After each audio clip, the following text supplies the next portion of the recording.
नमस्ते दोस्तों, यह तारीख है 23 और 24 सितंबर 2025। केवल 2 दिन, पर इन 2 दिनों ने दुनिया के नक्शे की राजनीति की धुरी बदलने जैसी हलचल पैदा कर दी है। एक तरफ जिनेवा का शांत और ऐतिहासिक मंच था, तो दूसरी ओर दूर दराज अफ्रीका का मोरक्को। एक जगह भारत ने कूटनीति की आवाज में दहाड़ भरी, वहीं दूसरी जगह रक्षा नीति की भाषा ने ऐसा संदेश दिया कि इस्लामाबाद से लेकर बीजिंग तक हवाएं बदल गईं। जिनेवा के संयुक्त राष्ट्र मानवाधिकार परिषद UNHRC के 60वें सत्र के उस महफिल में जब पाकिस्तानी प्रतिनिधि ने परंपरागत आरोपों का कटोरा खोलने की कोशिश की, तो उसे पता ही नहीं चला कि सामने जिस देश का सामना कर रहा है वह अब सुनने वाला नहीं, बोलने वाला है। मंच पर आए भारत के युवा राजनयिक क्षितिज त्यागी ने जिस ठहराव और तेजी से पाकिस्तान को जवाब दिया, वह सिर्फ प्रत्युत्तर नहीं बल्कि एक सार्वजनिक अल्टीमेटम था। क्षितिज ने स्पष्ट शब्दों में कहा कि यह मंच मानवाधिकारों के लिए है, किसी देश की प्रकाशित या गढ़ी हुई कथाओं को फैलाने के लिए नहीं। उन्होंने पाकिस्तान को कटु सच का सामना कराते हुए कहा कि वह अपनी घरेलू गिरती अर्थव्यवस्था और आंतरिक अस्थिरता पर ध्यान दे, न कि दूसरे देशों के मामलों में दखल देने पर। उन्होंने दुनिया के सामने 2 बातें साफ कर दी। पहला, पाकिस्तानी प्रचार और झूठे दावे अब बर्दाश्त नहीं किए जाएंगे, और दूसरा, भारत उस जमीन के हर इंच के लिए खड़ा रहेगा जो किसी भी तरह अवैध रूप से कब्जे में है। क्षेत्रीय घटनाओं और आतंकी हमलों का जिक्र करते हुए उन्होंने कहा, क्या उरी और मुंबई की पीड़ाएं भूल जाएं?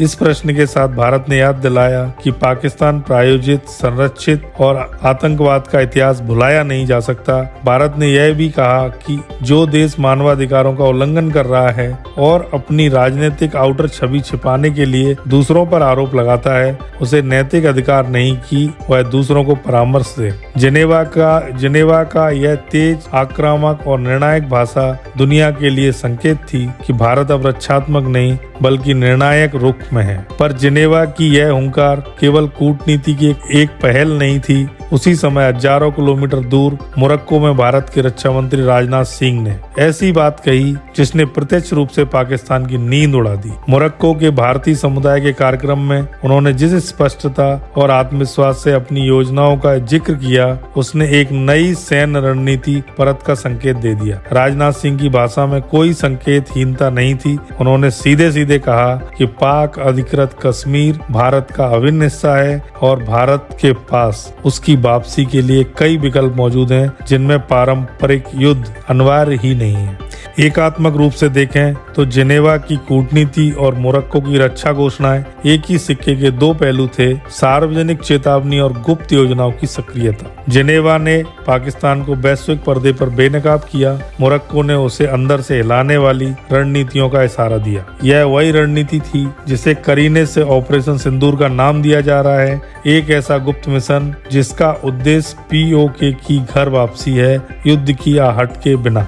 ऑपरेशन सिंदूर के अगले चरण क्या होंगे? कैसे संभव है कि जमीन के अंदर 100 किलोमीटर तक जाकर कार्रवाई हो, और वह भी बिना किसी बड़े सैन्य टकराव के? इसका जवाब जमीनी, हवाई और साइबर क्षमताओं के समन्वय में छिपा है। जिनेवा में की गई नसीहत और मोरक्को में की गई घोषणा एक तरह से वैश्विक संवेग जगाने और विरोधी के अंदर डाउट डालने का काम करती है। तब ऑपरेशन का सक्रिय हिस्सा चुपचाप और तीव्रता से लागू किया जाएगा। कहानी कि भारत अब आलोचना ही नहीं कर रहा है, वह निर्णायक प्रतीकात्मक कदम उठा रहा है। क्षितिज त्यागी का भाषण एक स्पष्ट संदेश था, पाकिस्तान को अपने आंतरिक संकट से जूझना चाहिए और अंतर्राष्ट्रीय मंचों पर दूसरों के खिलाफ भड़काने का अधिकार समाप्त करना चाहिए। यह भाषण मोदी सार्वजनिक नीति की नई कुशल कूटनीति का चेहरा था, कठोर, सटीक और कभी कभी अनपेक्षित। फिर मोरक्को की ओर लौटे, जहाँ रक्षा मंत्रालय की ओर से दिए गए संकेत ने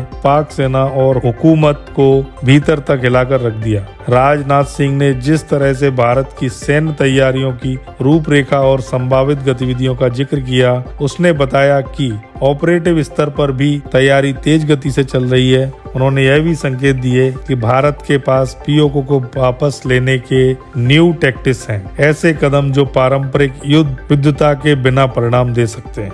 यह रणनीति केवल सैन्य हट नहीं है, यह राजनीतिक और अर्थनैतिक दबाव का संयोजन है। भारत ने जिनेवा में पाकिस्तान की कथित मानवाधिकार दुहाई को अंतर्राष्ट्रीय मंच पर बेनकाब कर दिया और मोरक्को में उससे यह चेतावनी भी दी कि कब्जे का समय अब खत्म हो चुका है। यह सब ऐसा खेलसाजी है बिना भारत के सार्वभौमिक हितों को खोए किया जा रहा है। दोस्तों, ऑपरेशन सिंदूर के अगले चरणों में क्या क्या शामिल हो सकता है, ये हम आपको आगे बताएंगे। मीडिया रिपोर्टिंग और खुली सूचनाओं के आधार पर हम यह अनुमान लगा सकते हैं। सीमा के पास स्टैटिक फोर्सेस का आकलन, इंटेलिजेंस आधारित सीमांकन अभियान, स्थानीय जाति समूह के समर्थन को संगठित करना, साइबर और कूटनीतिक दबाव बनाना और ईटीजेटी संभावित रूप से सुरक्षा और प्रशासनिक बदलावों के लिए तैयारी। ये सब बिना किसी बड़े युद्ध रणनीतिक ढंग से जमीन हासिल करने के उपाय हो सकते हैं। जिनेवा और मोरक्को की ये दोनों घटनाएं बताती हैं कि भारत अब परिदृश्य बदलने की क्षमता रखता है। डिप्लोमेसी और 9 आयामी रणनीति के साथ विरोधी चाहे जितना भी शोर मचाए, भारत की यह नई नीति साफ है। अब प्रतिहार और पीछा छोड़ का समय बीत चुका है, कार्रवाई के समय अब निकट है। आपकी क्या राय है? क्या ऑपरेशन सिंदूर से वास्तविक जमीन की वापसी संभव है बिना पारंपरिक युद्ध के? क्या पाकिस्तानी मंचन और अंतर्राष्ट्रीय दबाव इस रणनीति को नाकाम कर पाएंगे? अपनी राय नीचे कमेंट में जरूर लिखिए, हम आपके विचारों का इंतजार करेंगे। जब रक्षा मंत्री ने सार्वजनिक मंच से ऑपरेशन सिंदूर का जिक्र किया तो एक सामान्य बयान नहीं निकला, एक धमाका हुआ। उन्होंने कहा कि ऑपरेशन सिंदूर का दूसरा या तीसरा चरण किसी भी समय शुरू किया जा सकता है। अब एक वाक्य की पड़ताल ही बताती है कि पहला चरण पहले ही सफलतापूर्वक अंजाम दे दिया गया था। अब भारत अगली परतों के लिए पूरी तरह तैयार है। राजनाथ सिंह के शब्दों की तासीर सीधे और सख्त थी। अगर पाकिस्तान ने सीमा पार से कोई गुस्ताखी करने की हिम्मत की तो भारत बिना देर किए ऑपरेशन सिंदूर को फिर सक्रिय कर देगा। विस्तृत जानकारी सार्वजनिक रूप से साझा नहीं की गई, पर जिन संकेतों का उन्होंने जिक्र किया वे किसी भी विरोधी के रोंगटे खड़े करने के लिए काफी थे। उन्होंने बताया कि भारतीय सुरक्षा बलों ने पाकिस्तान के भीतर 100 किलोमीटर तक प्रवेश कर आतंकी ठिकानों को समाप्त किया। प्रमाण था उस मौलिक क्षमता का जिसकी भनक अब दुनिया को मिल चुकी थी। रक्षा मंत्री ने कहा कि इस ऑपरेशन में कितने दुश्मन ढेर किए गए वह संख्या बताने लायक नहीं थी, क्योंकि अगर वह उजागर हो जाती तो राष्ट्र का उत्सव थम ही नहीं पाता। पर सबसे बड़ा खुलासा तो पीओके को लेकर था। राजनाथ सिंह ने साफ कहा, पाक अधिकृत कश्मीर एक दिन निश्चित रूप से भारत का हिस्सा बनेगा और इसके लिए शायद परंपरागत युद्ध की जरूरत ही नहीं पड़ेगी। यह बात किसी साधारण राजनीतिक बयान से बहुत ऊपर था। यह एक नई रणनीति का संकेत था। बिना युद्ध के पीओके की वापसी का मतलब केवल सैन्य कार्रवाई नहीं, यह बहुआयामी दृष्टिकोण है। कूटनीति की दबाव, आर्थिक पाबंदियां, स्थानीय ताने बाने में सैन्य और ऐसा माहौल बनाना जिसमें पीओके के लोग स्वयं बदलाव की मांग करने लगे, यह सब मिलकर एक शांत, प्रभावी और निर्णायक परिणाम दे सकते हैं। रक्षा मंत्री ने यह भी बताया कि पहलगाम की घटना के तुरंत बाद ही राष्ट्रीय सुरक्षा सलाहकार, रक्षा सचिव और तीनों सेनाओं के प्रमुखों की उच्च स्तरीय बैठक हुई थी। जब उनसे पूछा गया कि अगर अब युद्ध छिड़ जाए तो हमारी रेडीनेस कैसी है, तो तीनों प्रमुखों ने एक ही स्वर में कहा, हम पूरी तरह तैयार हैं। यह विश्वास दर्शाता है कि भारत हर संभव परिदृश्य का सामना करने के लिए अब तैयार है। अब सवाल उठता है, जिनेवा और मोरक्को में यह सब एक साथ क्यों हुआ? क्या यह महज सहयोग था? बिल्कुल नहीं, यह सोची समझी सामरिक चाल थी। एक ही वक्त में कूटनीतिक आघात और सैन्य सुदृढ़ता का संयोजन। जिनेवा में भारत ने अंतर्राष्ट्रीय मंच पर कानूनी और नैतिक आधार पर अपना दायित्व मजबूत किया। मोरक्को में उसकी आवाज ने सैन्य विकल्प को चेतावनी दी। इसे ही कहा जाता है टू फ्रंट स्ट्राइक। कूटनीति की भाषा एक मोर्चे पर और शक्ति प्रदर्शन दूसरे मौके पर।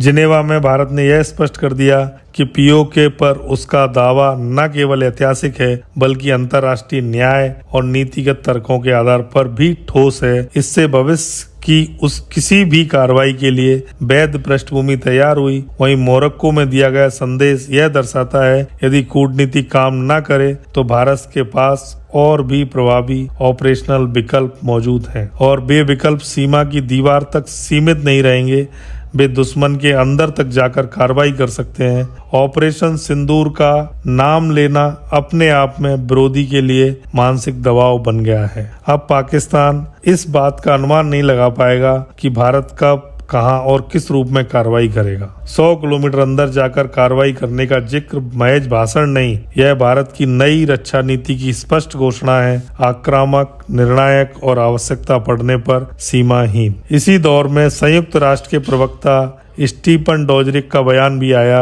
उन्होंने कहा कि सुरक्षा परिषद की संरचना 1945 की दुनिया को दर्शाती है, 2025 की नहीं, और इसे सुधारने की जरूरत है। यह कथन परोक्ष रूप से भारत की स्थायी सदस्यता दावे का समर्थन करता है। जब वैश्विक संस्थाएं स्वयं बदलाव की बात करें तो इसका अर्थ है कि दुनिया भारत को एक बढ़ती हुई महाशक्ति के रूप में देखकर उसके दायित्व और अधिकारों को फिर से परिभाषित करने को तैयार है। ये तीनों घटनाएं, जिनेवा की हुंकार, मोरक्को का ऐलान और संयुक्त राष्ट्र का कबूलनामा मिलकर एक नई तस्वीर रचती हैं। यह तस्वीर एक मुखर, शक्तिशाली और आत्मविश्वासी भारत की है, एक नए भारत की, एक ऐसा भारत जो अब आदेशों का पालन नहीं करता बल्कि वैश्विक एजेंडा तय कर रहा है। अंत में यह स्पष्ट है कि भारत की नीति अब सिर्फ इंतजार की नहीं, यह कार्रवाई की है। ऑपरेशन सिंदूर जैसे कदम किसी भी देश को सोने नहीं देंगे। यह रणनीति केवल जमीन और सैनिकों तक सीमित नहीं, यह कूटनीति,